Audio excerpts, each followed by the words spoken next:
श्री गुरु गोबिंद सिंह जी महाराज। जन्म साखी श्री गुरु गोबिंद सिंह जी की। गुरु जी का नित्य कर्म। अमृत समय उठकर आप जी रोज स्नान करके वाहे गुरु अकाल पुरख की याद में लीन हो जाते।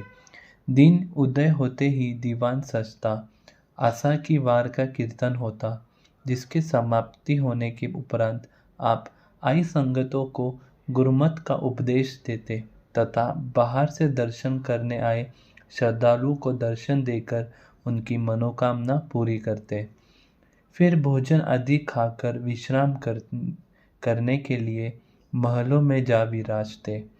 इस तरह सद्गुरु सिख सेवकों की मनोकामना तथा कल्याण करने का कोई न कोई नित्य नया कौतुक करते रहते। आप जी का शरीर बलवान हो रहा था और शास्त्र विद्या का काफ़ी अभ्यास करते रहते थे। बाहर जंगल में जाकर निशानेबाजी, घोड़े दौड़ाना और तीर चलाना आदि आप जी का सबसे पहले नित्य कर्म था।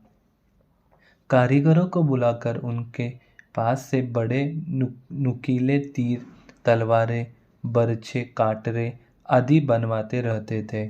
अनेक कारीगर अपने घर से ही बढ़िया हथियार तैयार करके सद्गुरु जी के पास लेकर बेचते थे। कई सिख सेवक गुरु जी की खुशियाँ लेने के लिए बढ़िया हथियार बनवाकर सद्गुरु जी को भेंट कर जाते थे। जो कोई प्रेम के साथ आता था उसको अपने पास नौकर रखकर युद्ध विद्या का अभ्यास करवाते थे। घोड़े पर चढ़कर अपने योद्धाओं के साथ बाहर जाते और हिरणों आदि का शिकार करना, तीरंदाजी करना, गोली का निशान करना, दाल तलवार का इस्तेमाल, घोड़े को दौड़ा भगाकर युद्ध में काम करना आप जी का नित्य कर्म था। शिकारी कुत्ते, बाज तथा जूरे आदि भी आप जी ने शिकार खेलने के लिए बहुत रखे हुए थे। धन श्री गुरु गोबिंद सिंह जी महाराज। काबुल में एक मसंद रहता था जो गुरु की कार, बेटे, बलख, बखारे आदि शहरों से इकट्ठा करके साल बाद गुरु जी को भेंट करने के लिए आनंदपुर आता था।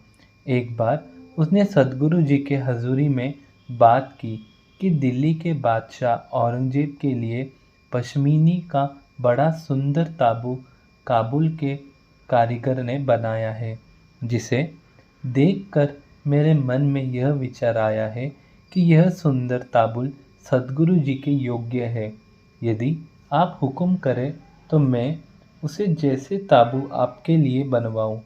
मसंद सिख की यह बात सुनकर सद्गुरु जी ने फरमाया कि जाओ काबुले, मैं जाकर एक बड़ा अच्छा अपने मनपसंद का धन खर्च करके ताबूत बनवाओ।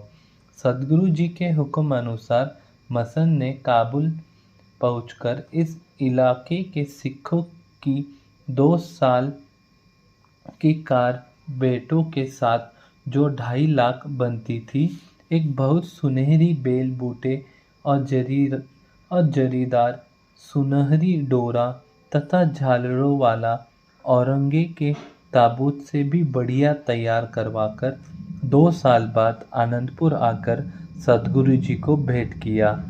उसके नीचे सारा दिन संध्या तक दीवान लगता रहा। संगतें देखकर बहुत प्रसन्नता करती तथा प्रसन्न होती।